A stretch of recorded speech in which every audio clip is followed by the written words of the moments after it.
Hoy voy a refutar esta postura. Alguien dice que la iglesia va a pasar la tribulación, no entiende que la tribulación no le corresponde a la iglesia. La profecía de Daniel 9, 24 al 27, enfatizo, es para Jerusalén y para el pueblo judío.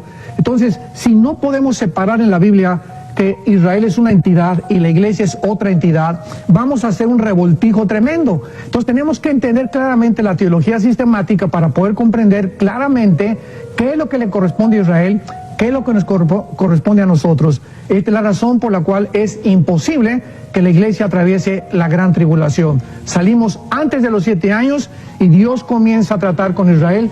Y también esto no significa que no va a haber salvados durante la tribulación. Claro que los va a haber. Es el último avivamiento final que va a tener el mundo. Pero esto no significa que la iglesia esté aquí en estos 7 años que son de un juicio y la purificación de la nación de Israel. En este video encontramos una ensalada doctrinal, que la iglesia y la tribulación, que Israel por un lado, la iglesia por el otro, que la profecía de las 70 semanas de Daniel es solamente para Israel y los judíos. En este video y ahora me voy a concentrar en evidenciar que el capítulo 9 de Daniel, que es la profecía de las 70 semanas que habla el doctor Armando Alducin, se cumplió toda la semana, no 69, la 70, y el que confirma el pacto no es ningún anticristo. Comenzamos. Primero tenemos que ver el marco, el contexto de Daniel 9. Lo vamos a leer. Daniel 9, versículo 24, dice: 70 semanas están determinadas sobre tu pueblo y sobre tu santa ciudad para determinar la prevaricación, número 1, poner fin al pecado, número 2, expiar la iniquidad, número 3, traer la justicia perdurable, número 4, sellar la visión y la profecía y ungir al santo de los santos.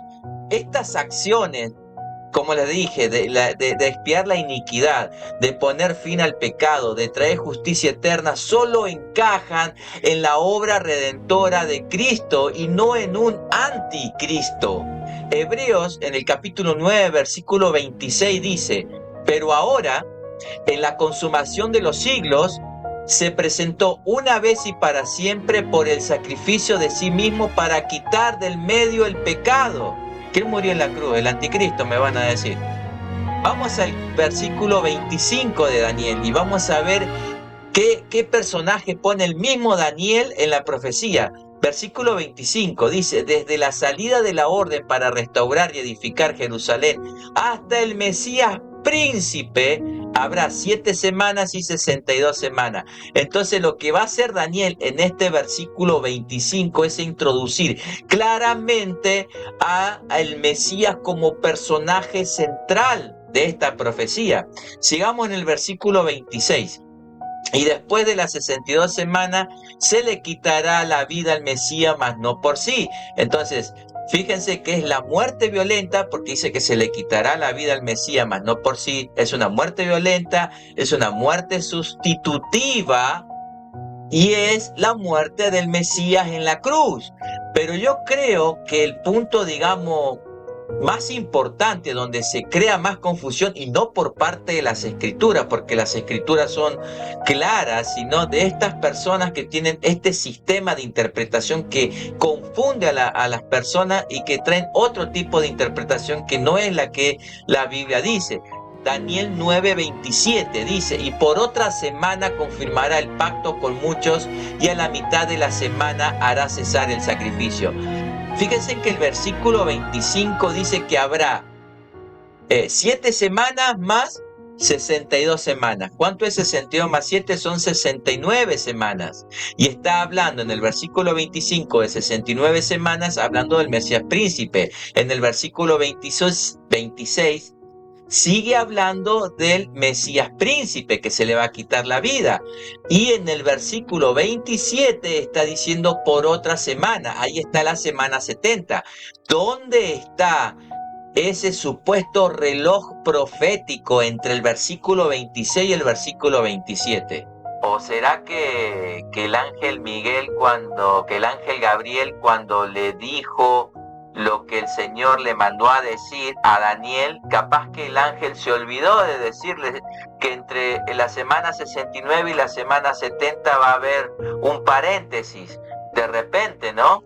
No, pues hay una continuidad en el texto. Versículo 26 es 7 semanas, 62 semanas, versículo 27 y por otra semana más. No hay ningún reloj profético, no metamos, no hagamos la exégesis de colocarle al texto lo que el texto no nos quiere decir. Nosotros tenemos que ser moldeados a las escrituras y no que la escritura tenga que moldearse a la forma de interpretación que más me convenga. Entonces el versículo 27 dice, por otra semana, ahí está la semana número 70, confirmará el pacto con muchos. Entonces vamos a ver cuál es este pacto. Y fíjense que tanto en Lucas capítulo 22, versículo 20, como en Mateo 26, versículo 28 dice, pero esto es mi sangre ¿de qué? Del nuevo pacto, que por muchos es derramado para remisión de los pecados. Con muchos, fíjense que el texto en Mateo 26, versículo 28 dice, por muchos es confirmado. Hay derramamiento de sangre, hay perdón de pecados. Entonces, todo esto no es una casualidad, es un cumplimiento directo de la profecía de Daniel hacia lo que este plan de redención que estuvo planificado desde antes de la fundación del mundo, lo está llevando a cabo el Mesías.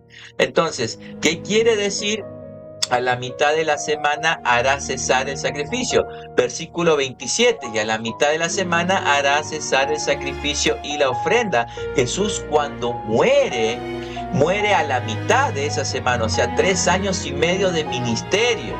¿Y qué ocurrió cuando murió? En el mismo evangelio de Mateo, recién leímos Mateo 26, vamos a un capítulo más, Mateo 27, versículo 51, dice, y he aquí, el velo del templo se rasgó en dos, de arriba hacia abajo. En ese momento el sistema sacrificial levítico quedaba obsoleto. Vamos al libro de Hebreos capítulo 10 versículo 12 y dice, pero Cristo habiendo ofrecido una vez y para siempre un solo sacrificio por los pecados. Entonces, hermanos, por favor, la antesala del libro de Daniel es Jeremías. Jeremías en el capítulo 23 habla del renuevo justo, en el capítulo 24 habla de los higos buenos y los higos malos. Los higos buenos es el remanente que quedaría y los higos malos son aquellos que iban a morir en ese juicio.